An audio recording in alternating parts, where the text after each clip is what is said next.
It's a great day to be a Nighthawk. Go! Good morning. I'm Adriana Figueroa, and welcome to NTV News for Friday, December 11th. Today we'll feature an interview with Ms. Hall, but first we have a couple of announcements. Next week, December 14th through the 18th, is Christmas Spirit Week. We have dress-up days for each day of the week, and there is a competition amongst the teachers and staff for who can have the most people participating. We are going to be collecting pictures of your participation that whole week. Here's the breakdown. Monday is Polar Express Day. Hop on your Polar Express and wear your holiday pajamas or onesie and grab your hot cocoa. Tuesday is Wild and Crazy Sweater Day. Wear a wild and crazy sweater, shirt with a holiday theme. Wednesday is Holiday Explosion Day. Wear extreme holiday colors. Let's see your red, white, and green from head to toe. Thursday is Holiday Headgear Day. Wear your holiday headgear, Santa hats, elf hats, antlers, headbands, and more. Let's make some fun memories on these last few days before winter break. Are you interested in meeting new people? Interested in learning about the Latinx culture? Latinos Unidos is a social club on campus representing the Latinx community. Their mission is to connect students across different upbringing through participation in meetings, events, and cultural activities geared around the Latinx identity. Our next meeting will be centered around the question, where are you from? Calling all senior Nighthawks! Friday, December 18th at 3:30 p.m. will be our dance battle and Kahoot. We will also be having a name drawing for participants who join the dance battle and Kahoot. If you don't want to dance, then an alternative is to simply send in a picture for Spirit Week. There will be 3 students picked to win $10 for the NHS Student Store. Check your emails the day of, join us, and enjoy our last day before the holidays. In an ongoing series called What Natomas Likes, Natomas students vote on their favorite things. Last week's survey had to do with fast food, french fries, and eating out at restaurants. For favorite fast food place, number 1 choice was Chick-fil-A, followed by In-N-Out and Chipotle. For best fries, the overwhelming majority voted for McDonald's with In-N-Out and Chick-fil-A tying for second place. About an equal number of people indicated that they eat out sometimes or occasionally. And now for a featured story, an interview with Ms. Hall. She teaches Math 3 and Trig. Here's her interview. Okay, so hello, Ms. Hall. Hi! How have you been? I've been okay. It's been weird. It's been a long time of weirdness, but I'm doing good. Yeah, that's good. So first, thank you for agreeing to this interview. Of course. I appreciate it. And okay, we can just get started. So for the first question, how has quarantine been for you? Ups and downs, totally honest. Lots of Netflix, lots of Hulu watching. But there's been some positives to it too. My wife and I have like really tightened in our relationship because there ain't anybody else. So we've had a really good time like getting to know each other better and learning to live in this crazy new world and like dealing with the fear, which is totally normal, but doing it together has been really nice. That's good. That's good. Yeah. For now. Okay. So what's been one thing that has made quarantine easier for you?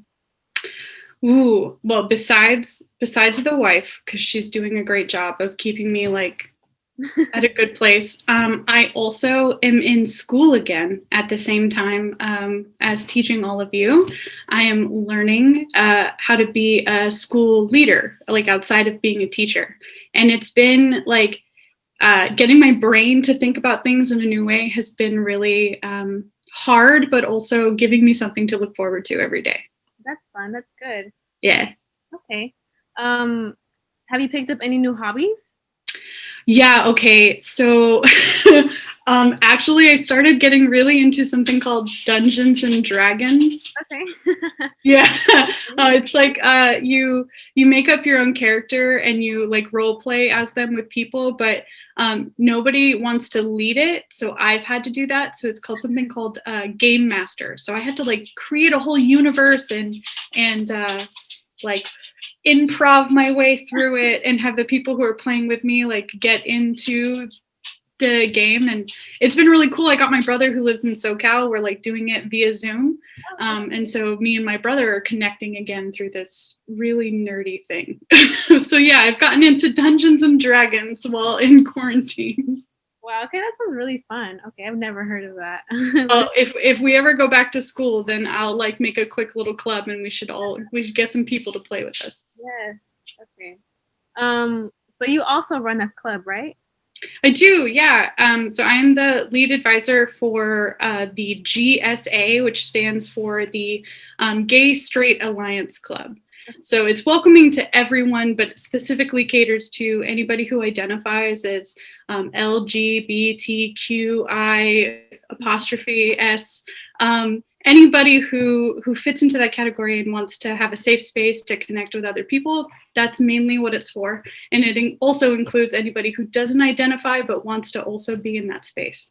Okay, that's nice. And yeah. How can people join that club? All they have to do is email me, and then I will add them to the Google Classroom. I want to keep it nice and safe and secure. So the email is like the first, like, hey, let me make sure that you're serious about being a part of this safe space for everyone. If you're wondering what we do, so far we've had guest speakers to talk about like what it's like to be LGBT, what it's like to move from high school and then out of high school for that experience. And then we also have been watching some shows and movies that do a really good job of like encapsulating the young queer experience. It's pretty fun. It's nice. Sounds fun. Okay. Yeah. And how has it changed adjusting from regular clubs at school to online? It's been hard. I mean, like, I had this club last year, but it was kind of just at lunch and we were all just sort of hanging out, and there wasn't sort of like a set agenda. Now it's been very, like, I have to be very purposeful. I have to create the Google Classroom meetings. I have to check in with everybody, and I don't mind doing it, but it was definitely a lot easier when you all could just wander into my classroom. That's very true. Yeah.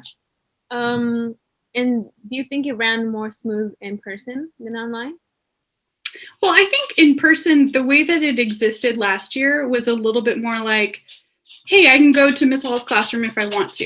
Yeah. This year, it's a little bit more intentional. Like, I'm speaking as you, like as a student, I need to make my time available to go into this Zoom session and be willing to like deal with the awkwardness of everybody being able to see my face like the whole time we're in the meeting, which I think adds a little extra level of like, oh, yeah. Look, Willow is a part of the interview today. So cute. Okay. And you teach math. You still teach math 3 and trig, do you? Mm-hmm. Yeah, math 3, 3+ and trig. And most students know you to be like chill, upbeat teacher. And do you think new students who have never had you in the past are still getting that experience or in school? Yeah, that's a really great question, and it's something that I keep asking myself. It's really hard to teach this way, and it's also really hard to learn this way. And so part of me totally understands that, and then there's another part of me that's like, but I'm trying. And also, how do I do fun stuff on a computer like this? You know, like you were in my class, you know, we're laughing. I'm running around the classroom. I'm dancing for no reason. That is really hard to make happen in this environment in an organic or authentic way.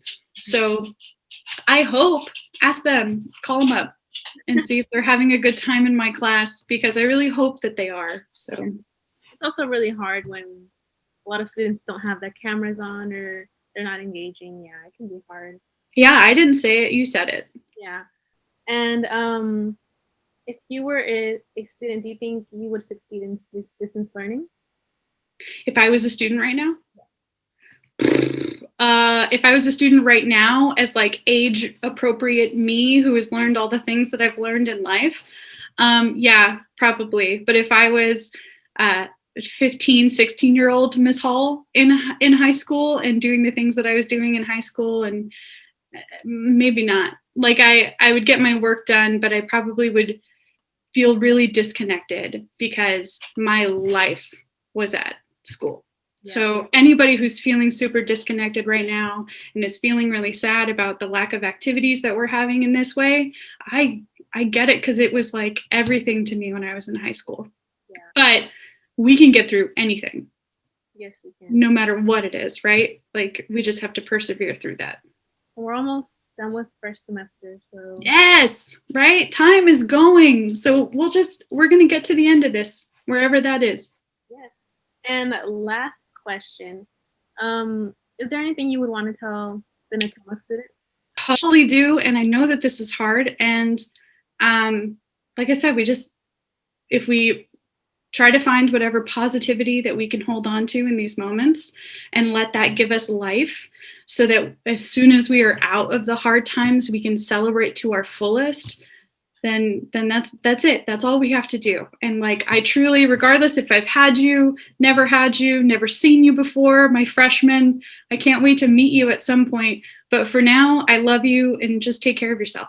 Yeah, that's really important. Thank you for that. Of course. Okay. Thank you so much for this interview. Thank you for just all the inspirational words. Oh, yeah. And thank you for being an amazing teacher. Of course. Thank you so much, Ms. Hall. Of course. Bye, everybody. Take care. Okay. Bye, Ms. Hall. Thank you. Bye, Willow. Oh, she's not into it.